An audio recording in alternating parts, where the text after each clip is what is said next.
ॐ श्री गणेशाय नमः। अथ श्री लक्ष्मीनारायण कवचा। श्री भैरव उवाच अधुना देवि वक्ष्यामि लक्ष्मीनारायणस्य ते कवचं मन्त्रगर्भं च वज्रपञ्जरकाख्यया। श्रीवज्रपञ्जरं नाम कवचं परमाद्भुतं रहस्यं सर्वदेवानां साधकानां विशेषतः यं धृत्वा भगवान् देवः प्रसीदति परः पुमान् यस्य धारणमात्रेण ब्रह्मालोकपितामहः। ईश्वरोऽहं शिवो भीमो वासवोऽपि दिवस्पतिः सूर्यस्तेजो निधिर्देवी चन्द्रमास्तारकेश्वरः वायुश्च बलवान् लोके वरुणो यादसाम्पतिः कुबेरोऽपि धनाध्यक्षो धर्मराजो यमास्मृतः यं धृत्वा सहसा विष्णु संहरिष्यति दानवान् जघान रावणादिश्च किं वक्ष्येऽहमतः परं कवचस्यास्य सुभगे कथितोऽयं मुनिः शिवः त्रिष्टुप्छन्दो देवता च लक्ष्मीनारायणो मतः रमाबीजं पराशक्तिस्तारं कीलकमीश्वरी भोगापवर्गसिद्ध्यर्थं विनियोग इति स्मृतः। ॐ अस्य श्री लक्ष्मीनारायण कवचस्य शिवऋषिः त्रिष्टुप्छन्दः श्री लक्ष्मीनारायण देवता श्रीं बीजां ह्रीं शक्तिः ॐ कीलका भोगापवर्गसिद्ध्यर्थे पाठे विनियोगः। अथ ध्यान पूर्णेन्दुवदनं पीतवसनं कमलासनं लक्ष्म्याश्रितं चतुर्बाहुं लक्ष्मीनारायणं भजे। अथ कवचम् ॐ वासुदेवो वतु मे मस्तकं सशिरोरुहं ह्रीं ललाटं सदा पातु लक्ष्मी विष्णुः समन्ततः ह्यसोः नेत्रे वताल् लक्ष्मी गोविन्दो जगतां पतिः ह्रीं नासां सर्वदा पातु लक्ष्मीर्दामोदरः प्रभुः श्रीं मुखं सततं पातु देवो लक्ष्मी त्रिविक्रमः लक्ष्मीकण्ठं सदा पातु देवो लक्ष्मी जनार्दनः नारायणाय बाहू मे पातु लक्ष्मी गदाग्रजः नमः पार्श्वौ सदा पातु लक्ष्मी नन्दैकनन्दनः आं ईं ईं पातु वक्षो ॐ लक्ष्मी त्रिपुरेश्वरः ॐ ह्रीं ह्रीं पातु कुक्षिं ह्रीं लक्ष्मी गरुडध्वजः ह्रीं ह्रीं ऐं ऐं पातु पृष्ठं ह्यसोः लक्ष्मी नृसिंहकः ॐ अं पातु नाभिं ह्रीं लक्ष्मी विष्टरस्रवः कं खं गं घं गुदं पातु श्रीं लक्ष्मी कैटभान्तकः चं छं जं झं पातु शिश्नं लक्ष्मी लक्ष्मीश्वरः प्रभुः टं ठं डं ढं कटिं पातु नारायणाय नायकः तं थं दं धं पातु चोरु नमो लक्ष्मी जगत्पतिः पं फं बं भं पातु जानु ॐ ह्रीं लक्ष्मी चतुर्भुजः यं रं लं वं पातु जङ्घे ह्यसो लक्ष्मी गदाधरः शं शं सं हं पातु गुल्फौ ह्रीं श्रीं लक्ष्मी रथाङ्गभृत् लं क्षः पादौ सदा पातु मूलं लक्ष्मी सहस्रपात् अङ्यं अणं मं मे पातु लक्ष्मी सह सकलं वपुः इन्द्रो मां पूर्वतः पातु वहनिर्वहनौ सदावतु यमो मां दक्षिणे पातु नैऋत्यां निऋतिश्च मां वरुणः पश्चिमेऽभ्यान्मां वायव्येवतु मां मरुत् उत्तरे धनदः पायात् ऐशान्याम् ईश्वरो वतु वज्रशक्तिदण्डखड्ग पाशयष्टिध्वजाङ्किताः सशूलाः सर्वदा पान्तु दिगीसाः परमार्थदाः अनन्तः पात्वधो नित्यम् ऊर्ध्वे ब्रह्मावताश्च मां दश दिक्षु सदा पातु लक्ष्मीनारायणः प्रभुः प्रभाते पातु मां विष्णुर्मध्याह्ने वासुदेवकः दामोदरोऽवतात् सायं निषादौ नरसिंहकः सङ्कर्षणोर्धरात्रेभ्यात् प्रभातेभ्यात् त्रिविक्रमः अनिरुद्धः सर्वकालं विश्वक्सेनश्च सर्वतः रणे राजकुले द्यूते विवादे शत्रुसङ्कटे ॐ ह्रीं ह्सौः ह्रीं श्रीं मूलं लक्ष्मीनारायणो वतु ॐ ॐ ॐ रणराजचौररिपुतः पायाच्च मां केशवः ह्रीं ह्रीं ह्रीं ह्यः हा ह्सौः ह्सौः वहनेर्वतान्माधवः ह्रीं ह्रीं ह्रीं जलपर्वताग्निभयतः पायात् अनन्तो विभुः श्रीं श्रीं श्रीं शं शं शं लं लं प्रतिदिनं लक्ष्मीधवः पातु माम् इतीदं कवचं दिव्यं वज्रपञ्जरकाभिधं लक्ष्मीनारायणस्येष्टं चतुर्वर्गफलप्रदं सर्वसौभाग्यनिलयं सर्वसारस्वतप्रदं लक्ष्मीसंवननं तत्त्वं परमार्थरसायनं मन्त्रगर्भं जगत्सारं रहस्यं त्रिदिवौकसां दशवारं पठेद् रात्रौ रतान्ते वैष्णवोत्तमः स्वप्ने वरप्रदं पश्येल् लक्ष्मीनारायणं सुधीः त्रिसन्ध्यं यः पठेन्नित्यं कवचं मनमुखोदितं स याति परमं धाम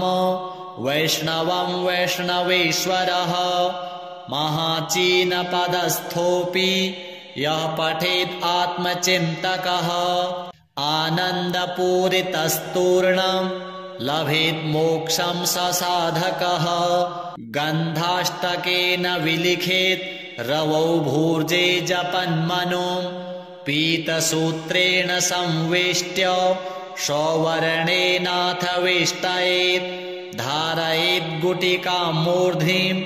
लक्ष्मीनारायणं स्मरन् रणे रिपून् विजित्यासु कल्याणी गृहमाविशेत् वन्ध्या वा काकवन्ध्या वा मृतवत्सा च याङ्गना सा बध्नीयान् कण्ठदेशे लभेत् पुत्राश्चिरायुषः गुरुपदे सतो धृत्वा गुरुं ध्यात्वा मनुं जपन् वर्णलक्षपुरश्चर्या फलमाप्नोति साधकः बहुनोक्तेन किं देवी कवचस्यास्य पार्वती विना अनेन न सिद्धिः स्यान् मन्त्रस्यास्य महेश्वरी सर्वागमरहस्याढ्यं तत्त्वात् तत्त्वं परात् परम् अभक्ताय न दातव्यं कुचैलाय दुरात्मने दीक्षिताय कुलीनाय स्वशिष्याय महात्मने महाचीनपदस्थाय दातव्यं कवचोत्तमं गुह्यं गोप्यं महादेवी लक्ष्मीनारायणप्रियं वज्रपञ्जरकं वर्म गोपनीयं स्वयोनिवत्। श्रीलक्ष्मीनारायण देवार्पणमस्तु। श्रीभैरव उवाच अधुना देवि वक्ष्यामि लक्ष्मीनारायणस्य ते कवचं मन्त्रगर्भं च वज्रपञ्जरकाख्यया। श्रीवज्रपञ्जरं नाम कवचं परमाद्भुता रहस्यं सर्वदेवानां साधकानां विशेषतः यं धृत्वा भगवान् देवः प्रसीदति परः पुमान् यस्य धारणमात्रेण ब्रह्मालोकपितामहः।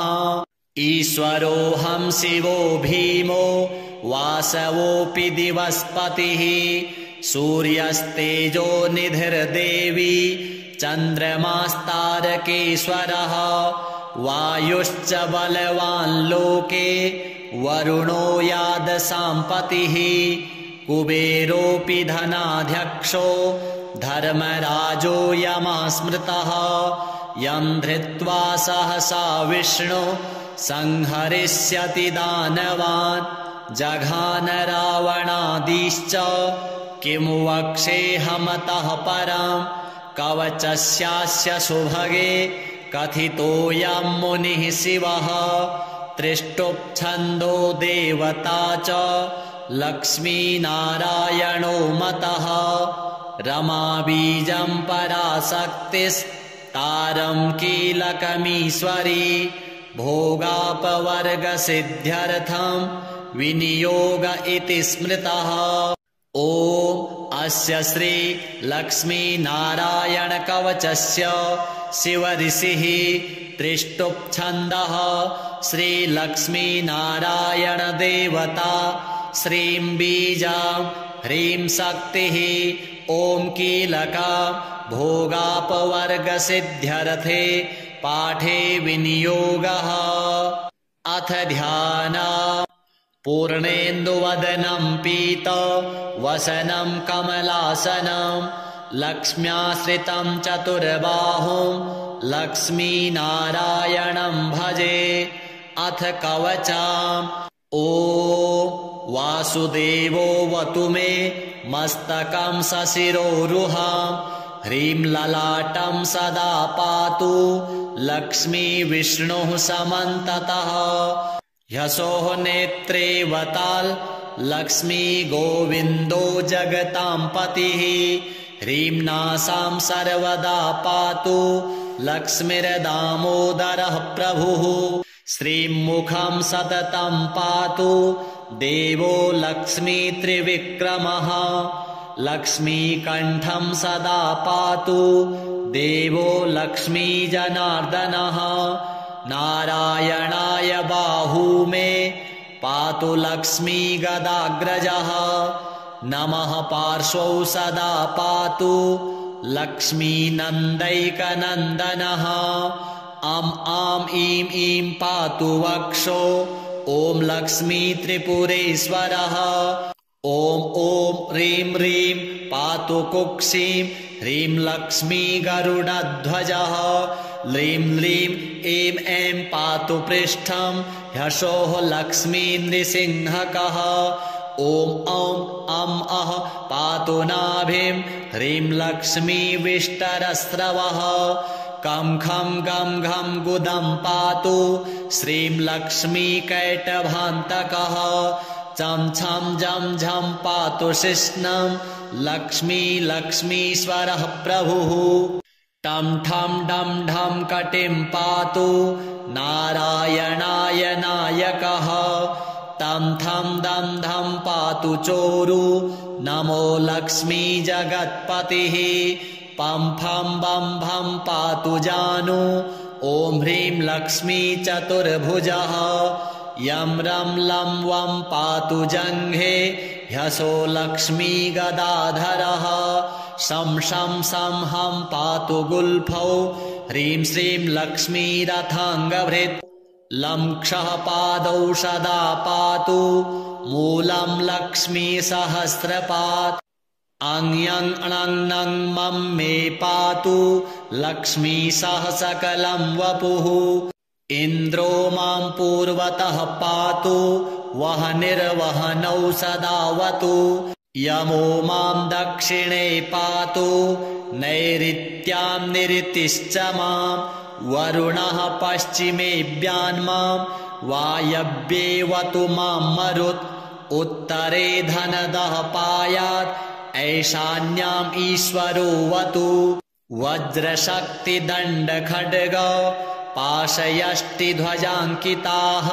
सशूलाः सर्वदा पान्तु दिगीसाः परमार्थदाः अनन्तः पात्वधो नित्यम् ऊर्ध्वे ब्रह्मावताश्च मां दश दिक्षु सदा पातु लक्ष्मीनारायणः प्रभुः प्रभाते पातु मां विष्णुर्मध्याह्ने वासुदेवकः दामोदरोऽवतात् सायं निषादौ नरसिंहकः सङ्कर्षणोर्धरात्रेभ्यात् प्रभातेभ्यात् त्रिविक्रमः अनिरुद्धः सर्वकालं विश्वक्सेनश्च सर्वतः रणे राजकुले द्यूते विवादे शत्रुसङ्कटे ॐ ह्रीं ह्सौः ह्रीं श्रीं मूलं लक्ष्मीनारायणोऽवतु ॐ ॐ रणराजचौररिपुतः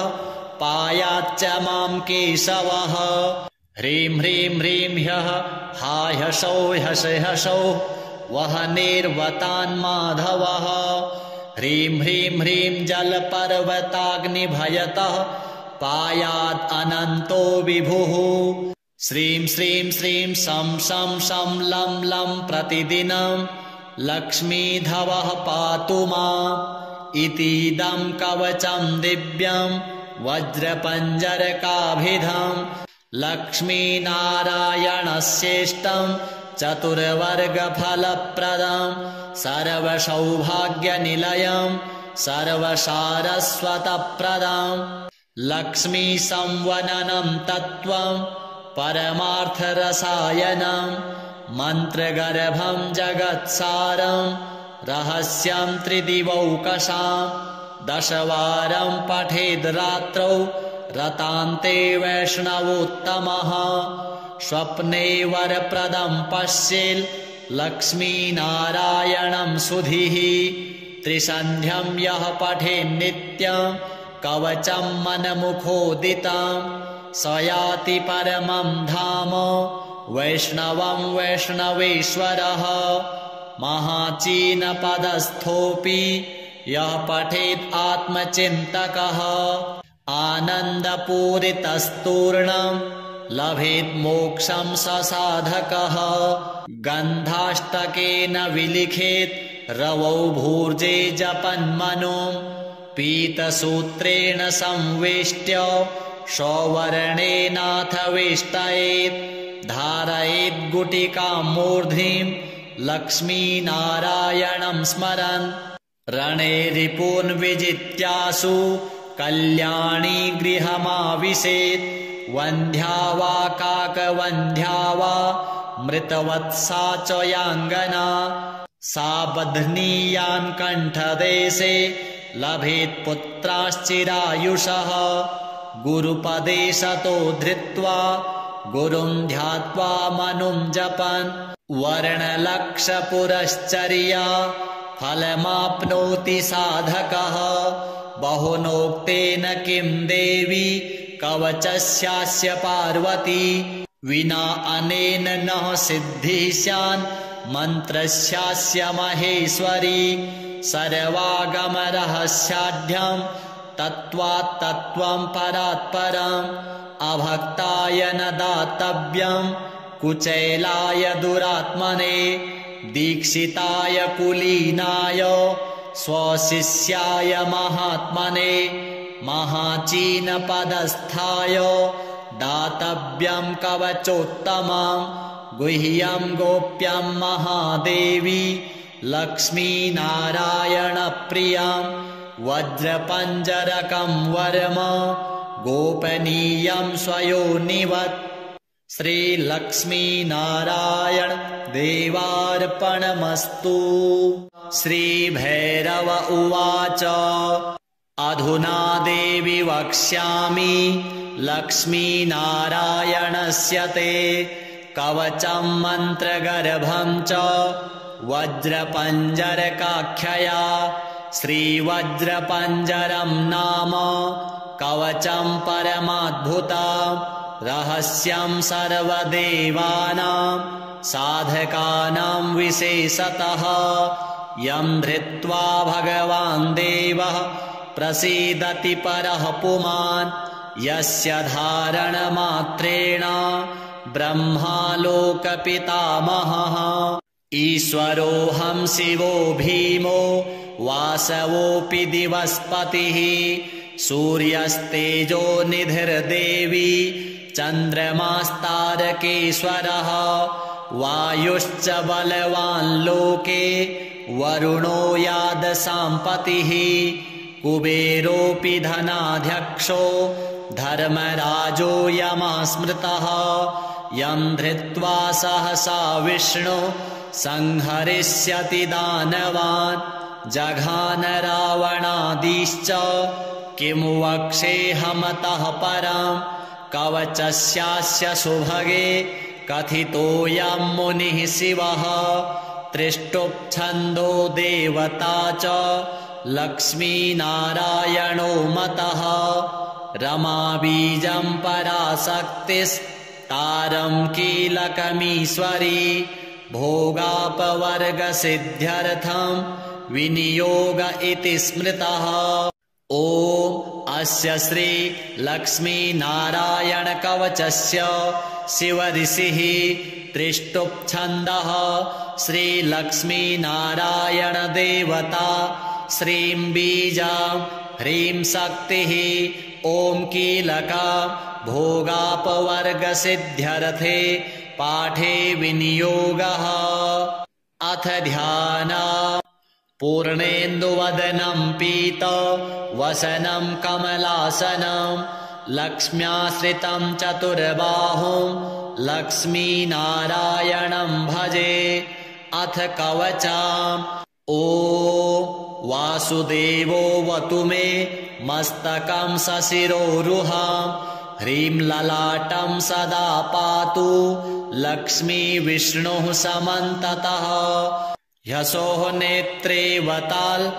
लक्ष्मी गोविन्दो जगतां पतिः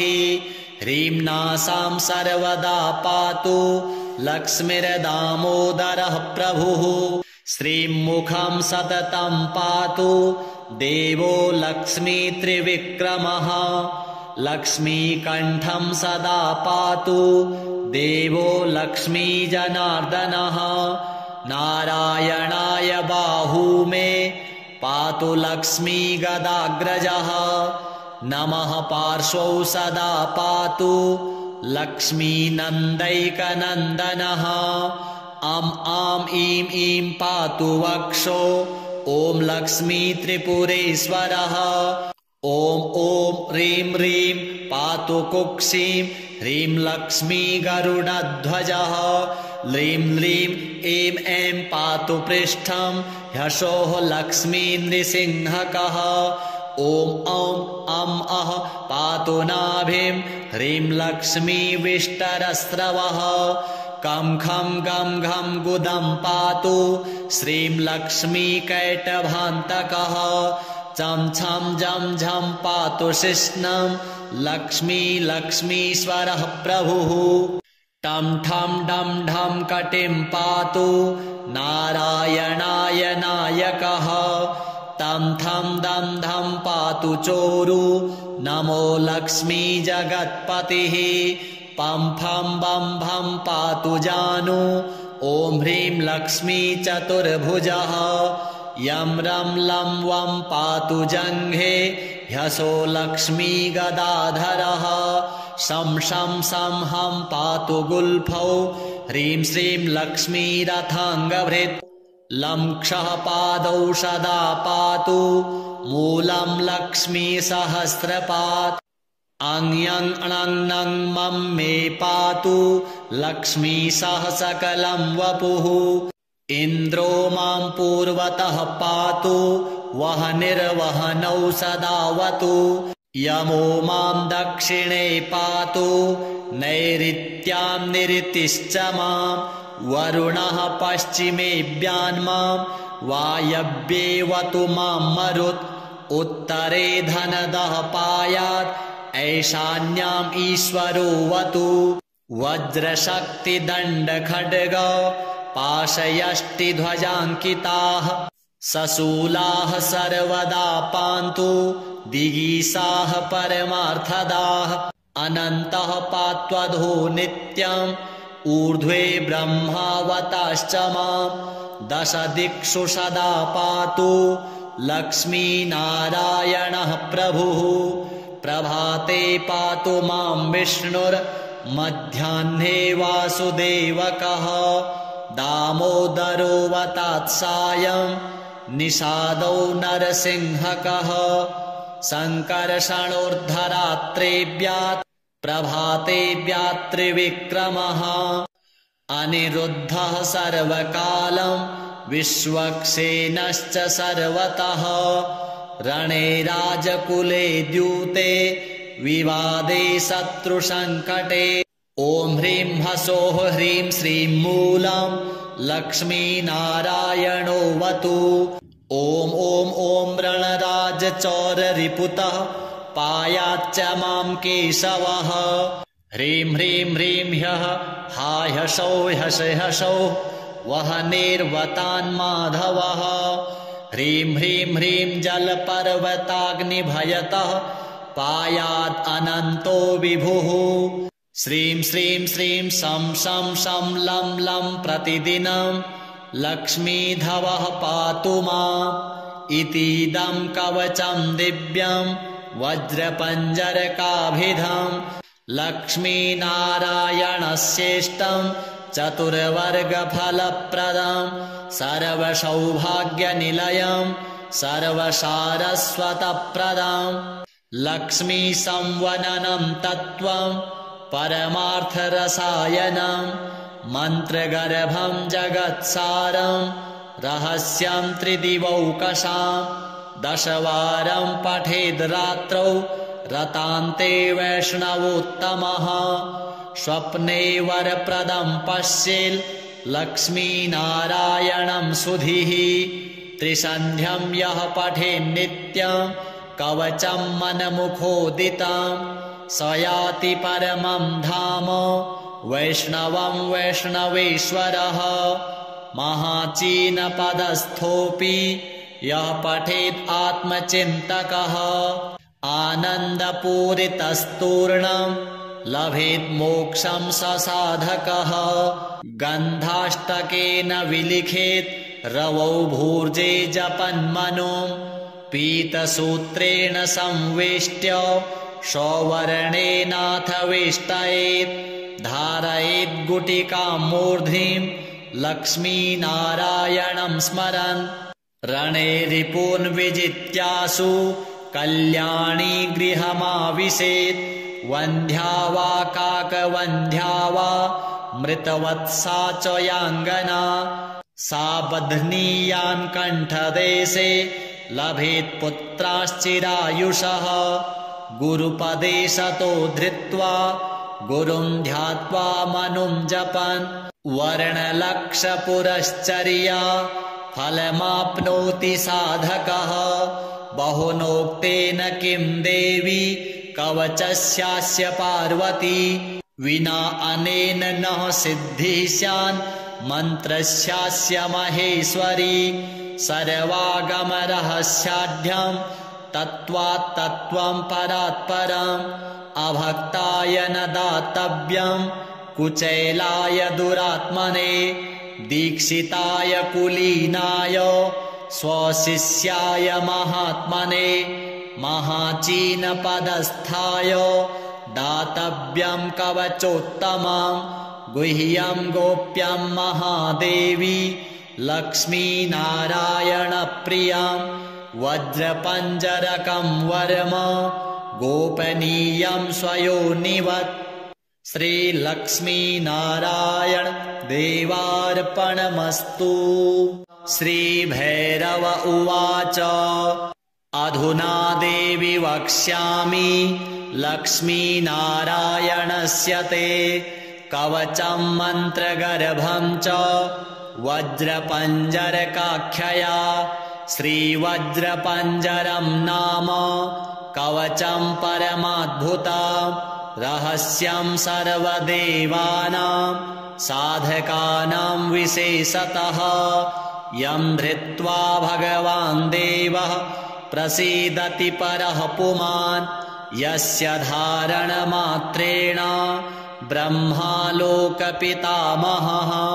ईश्वरोऽहं शिवो भीमो वासवोऽपि दिवस्पतिः। सूर्यस्तेजो निधिर्देवी चन्द्रमास्तारकेश्वरः। वायुश्च बलवान् लोके वरुणो यादसाम्पतिः। कुबेरोऽपि धनाध्यक्षो धर्मराजो यमस्मृतः। यं धृत्वा सहसा विष्णु संहरिष्यति दानवान्। जघान रावणादिश्च किं वक्ष्येऽहमतः परम्। कवचस्यास्य सुभगे कथितोऽयं मुनिः शिवः। त्रिष्टुप्छन्दो देवता च लक्ष्मीनारायणो मतः। रमाबीजं पराशक्तिस्तारं कीलकमीश्वरी। भोगापवर्गसिद्ध्यर्थं विनियोग इति स्मृतः। ॐ अस्य श्री लक्ष्मीनारायणकवचस्य शिवऋषिः त्रिष्टुप्छन्दः। श्रीलक्ष्मीनारायणदेवता श्रीं बीजां ह्रीं शक्तिः। ॐ कीलका भोगापवर्गसिद्ध्यर्थे पाठे विनियोगः। अथ ध्याना। पूर्णेन्दुवदनं पीतवसनं कमलासनं लक्ष्म्याश्रितं चतुर्बाहुं लक्ष्मीनारायणं भजे। अथ कवचम्। ॐ वासुदेवोऽवतु मे मस्तकं सशिरोरुहं। ह्रीं ललाटं सदा पातु लक्ष्मी विष्णुः समन्ततः। यशोः नेत्रे वताल् लक्ष्मी गोविन्दो जगतां पतिः। ह्रीं नासां सर्वदा पातु लक्ष्मीर्दामोदरः प्रभुः। श्रीं मुखं सततं पातु देवो लक्ष्मी त्रिविक्रमः।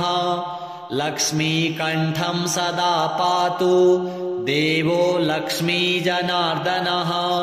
नारायणाय बाहू मे पातु लक्ष्मी गदाग्रजः। नमः पार्श्वौ सदा पातु लक्ष्मी नन्दैकनन्दनः। अं आं ईं ईं पातु वक्षो ॐ लक्ष्मी त्रिपुरेश्वरः। ॐ ॐ ह्रीं ह्रीं पातु कुक्षिं ह्रीं लक्ष्मी गरुडध्वजः।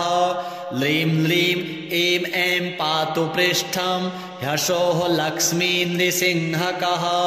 ॐ औं अं अः पातु नाभिं ह्रीं लक्ष्मी विष्टरस्रवः। कं खं गं घं गुदं पातु श्रीं लक्ष्मी कैटभान्तकः।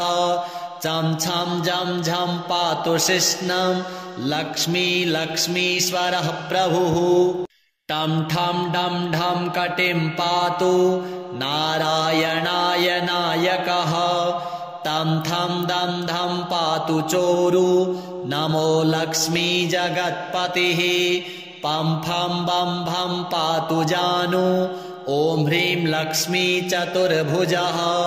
यं रं लं वं पातु जङ्घे ह्यसो लक्ष्मी गदाधरः। शं शं सं हं पातु गुल्फौ ह्रीं श्रीं लक्ष्मी रथाङ्गभृत्। लं क्षः पादौ सदा पातु मूलं लक्ष्मी सहस्रपात् अङ्यं अणं मं मे पातु लक्ष्मी सह सकलं वपुः इन्द्रो मां पूर्वतः पातु वह्निर्वहनौ सदावतु यमो मां दक्षिणे पातु नैऋत्यां निऋतिश्च मां वरुणः पश्चिमेऽभ्यान्मां वायव्येवतु मां मरुत् उत्तरे धनदः पायात् ऐशान्याम् ईश्वरो वतु वज्रशक्तिदण्डखड्ग पाशयष्टिध्वजाङ्किताः सशूलाः सर्वदा पान्तु दिगीसाः परमार्थदाः अनन्तः पात्वधो नित्यम् ऊर्ध्वे ब्रह्मावताश्च मां दश दिक्षु सदा पातु लक्ष्मीनारायणः प्रभुः प्रभाते पातु मां विष्णुर्मध्याह्ने वासुदेवकः दामोदरो वत्सायं निषादौ नरसिंहकः सङ्कर्षणोर्धरात्रेभ्यात् प्रभातेभ्यात् त्रिविक्रमः अनिरुद्धः सर्वकालं विश्वक्सेनश्च सर्वतः रणे राजकुले द्यूते विवादे शत्रुसङ्कटे ॐ ह्रीं ह्सौः ह्रीं श्रीं मूलं लक्ष्मीनारायणो वतु ॐ ॐ ॐ रणराजचौररिपुतः पायाच्च मां केशवः ह्रीं ह्रीं ह्रीं ह्यः हा ह्सौ ह्सौ वह्निर्वतान्माधवः ह्रीं ह्रीं ह्रीं जलपर्वताग्निभयतः पायात् अनन्तो विभुः श्रीं श्रीं श्रीं शं शं शं लं लं प्रतिदिनं लक्ष्मीधवः पातु माम् इतीदं कवचं दिव्यं वज्रपञ्जरकाभिधं लक्ष्मीनारायणस्येष्टं चतुर्वर्गफलप्रदं सर्वसौभाग्यनिलयं सर्वसारस्वतप्रदं लक्ष्मीसंवननं तत्त्वं परमार्थरसायनं मन्त्रगर्भं जगत्सारं रहस्यं त्रिदिवौकसां दशवारं पठेद् रात्रौ रतान्ते वैष्णवोत्तमः स्वप्ने वरप्रदं पश्येल्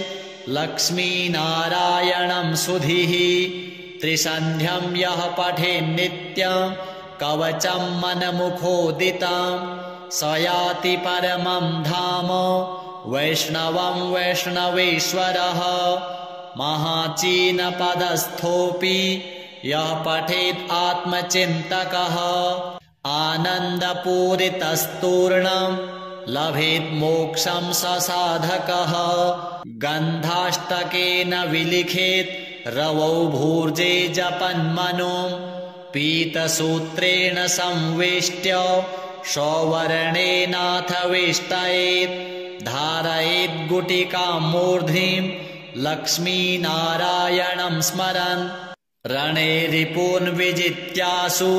कल्याणी गृहमाविशेत् वन्ध्या वा काकवन्ध्या वा मृतवत्सा च याङ्गना सा बध्नीयान् कण्ठदेशे लभेत् पुत्राश्चिरायुषः गुरुपदे सतो धृत्वा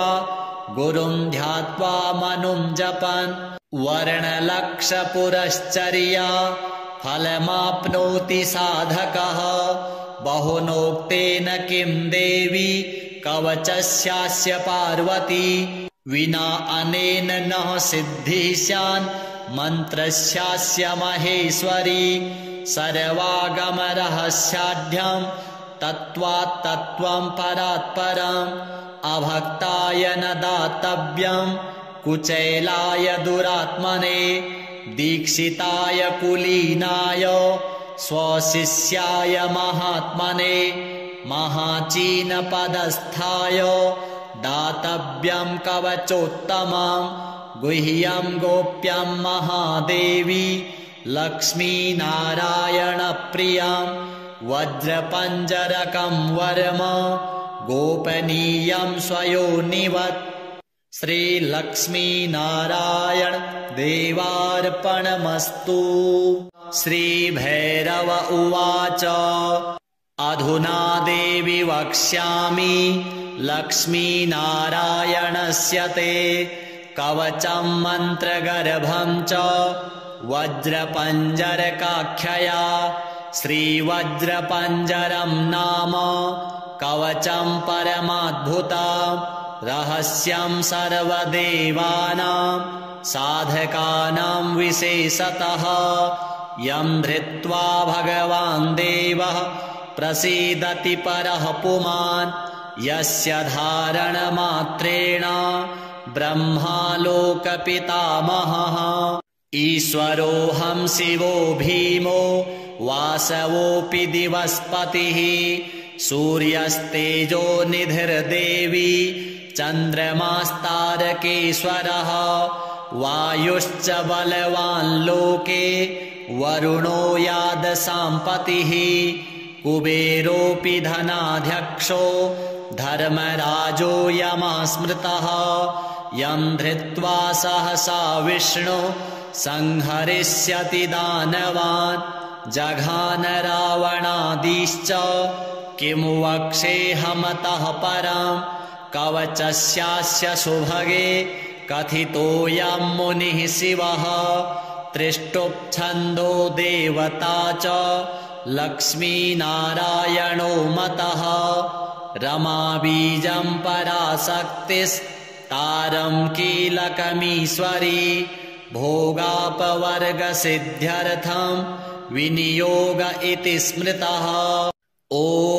अस्य श्री लक्ष्मीनारायणकवचस्य शिवऋषिः त्रिष्टुप्छन्दः श्रीलक्ष्मीनारायणदेवता श्रीं बीजां ह्रीं शक्तिः ॐ कीलका भोगापवर्गसिद्ध्यर्थे पाठे विनियोगः। अथ ध्याना पूर्णेन्दुवदनं पीतवसनं कमलासनं लक्ष्म्याश्रितं चतुर्बाहुं लक्ष्मीनारायणं भजे। अथ कवचाम् ॐ वासुदेवोऽवतु मे मस्तकं सशिरोरुहां ह्रीं ललाटं सदा पातु लक्ष्मीविष्णुः समन्ततः ह्यसोः नेत्रे वताल् लक्ष्मी गोविन्दो जगतां पतिः ह्रीं नासां सर्वदा पातु लक्ष्मीर्दामोदरः प्रभुः श्रीं मुखं सततं पातु देवो लक्ष्मी त्रिविक्रमः लक्ष्मीकण्ठं सदा पातु देवो लक्ष्मी जनार्दनः नारायणाय बाहू मे पातु लक्ष्मी गदाग्रजः नमः पार्श्वौ सदा पातु लक्ष्मी नन्दैकनन्दनः आम् ईं ईं पातु वक्षो ॐ लक्ष्मी त्रिपुरेश्वरः ॐ ह्रीं ह्रीं पातु कुक्षिं ह्रीं लक्ष्मी गरुडध्वजः ह्रीं ह्रीं ऐं ऐं पातु पृष्ठं ह्यसोः लक्ष्मी नृसिंहकः ॐ अः पातु नाभिं ह्रीं लक्ष्मी विष्टरस्रवः कं खं गं घं गुदं पातु श्रीं लक्ष्मी कैटभान्तकः चं छं जं झं पातु शिश्नं लक्ष्मी लक्ष्मीश्वरः प्रभुः टं ठं डं ढं कटिं पातु नारायणाय नायकः तं थं दं धं पातु चोरु नमो लक्ष्मी जगत्पतिः पं फं बं भं पातु जानु ॐ ह्रीं लक्ष्मी चतुर्भुजः यं रं लं वं पातु जङ्घे ह्यसो लक्ष्मी गदाधरः शं शं सं हं पातु गुल्फौ ह्रीं श्रीं लक्ष्मी रथाङ्गभृत् लङ्क्षः पादौ सदा पातु मूलं लक्ष्मीसहस्रपात् अङ्यङ् अणङ् मं मे पातु लक्ष्मीसह सकलं वपुः इन्द्रो मां पूर्वतः पातु वह्निर्वहनौ सदावतु यमो मां दक्षिणे पातु नैऋत्यां निऋतिश्च मां वरुणः पश्चिमेऽभ्यान्मां वायव्येवतु मां मरुत् उत्तरे धनदः पायात् ऐशान्याम् ईश्वरो वतु वज्रशक्तिदण्डखड्ग पाशयष्टिध्वजाङ्किताः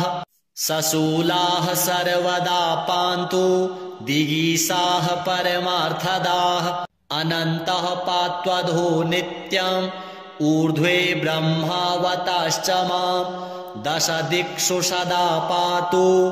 लक्ष्मीनारायणः प्रभुः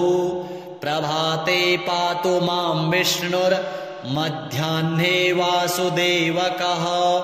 दामोदरोऽवतात् सायं निषादौ नरसिंहकः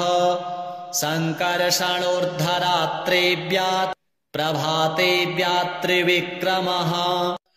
अनिरुद्धः सर्वकालं विश्वक्सेनश्च सर्वतः रणे राजकुले द्यूते विवादे शत्रुसङ्कटे ॐ ह्रीं ह्सौः ह्रीं श्रीं मूलं लक्ष्मीनारायणो वतु ॐ ॐ ॐ रणराजचौररिपुतः पायाच्च मां केशवः ह्रीं ह्रीं ह्रीं ह्यः हा ह्सौः ह्सौः वह्निर्वतान्माधवः ह्रीं ह्रीं ह्रीं जलपर्वताग्निभयतः पायात् अनन्तो विभुः श्रीं श्रीं श्रीं शं शं शं लं लं प्रतिदिनं लक्ष्मीधवः पातु माम् इतीदं कवचं दिव्यं वज्रपञ्जरकाभिधं लक्ष्मीनारायणस्येष्टं चतुर्वर्गफलप्रदं सर्वसौभाग्यनिलयं सर्वसारस्वतप्रदं लक्ष्मीसंवननं तत्त्वं परमार्थरसायनं मन्त्रगर्भं जगत्सारं रहस्यं त्रिदिवौकसां दशवारं पठेद् रात्रौ रतान्ते वैष्णवोत्तमः स्वप्ने वरप्रदं पश्येल् लक्ष्मीनारायणं सुधीः त्रिसन्ध्यं यः पठेन्नित्यं कवचं मनमुखोदितं स याति परमं धाम वैष्णवं वैष्णवेश्वरः महाचीनपदस्थोऽपि यः पठेत् आत्मचिन्तकः आनन्दपूरितस्तूर्णं लभेत् मोक्षं स साधकः गन्धाष्टकेन विलिखेत् रवौ भूर्जे जपन्मनो पीतसूत्रेण संवेष्ट्य सौवर्णेनाथ वेष्टयेत् धारयेत् गुटिकां मूर्ध्निं लक्ष्मीनारायणं स्मरन् रणे रिपून् विजित्यासु कल्याणी गृहमाविशेत् वन्ध्या वा काकवन्ध्या वा मृतवत्सा च याङ्गना सा बध्नीयान् कण्ठदेशे लभेत् पुत्राश्चिरायुषः गुरुपदे सतो धृत्वा गुरुं ध्यात्वा मनुं जपन् वर्णलक्षपुरश्चर्या फलमाप्नोति साधकः बहुनोक्तेन किं देवी कवचस्यास्य पार्वती विना अनेन न सिद्धिः स्यान् मन्त्रस्यास्य महेश्वरी सर्वागमरहस्याढ्यं तत्त्वात् तत्त्वं परात् परम् अभक्ताय न दातव्यं कुचैलाय दुरात्मने दीक्षिताय कुलीनाय स्वशिष्याय महात्मने महाचीनपदस्थाय दातव्यं कवचोत्तमं गुह्यं गोप्यं महादेवी लक्ष्मीनारायणप्रियां वज्रपञ्जरकं वरम गोपनीयं स्वयोनिवत् श्रीलक्ष्मीनारायण देवार्पणमस्तु।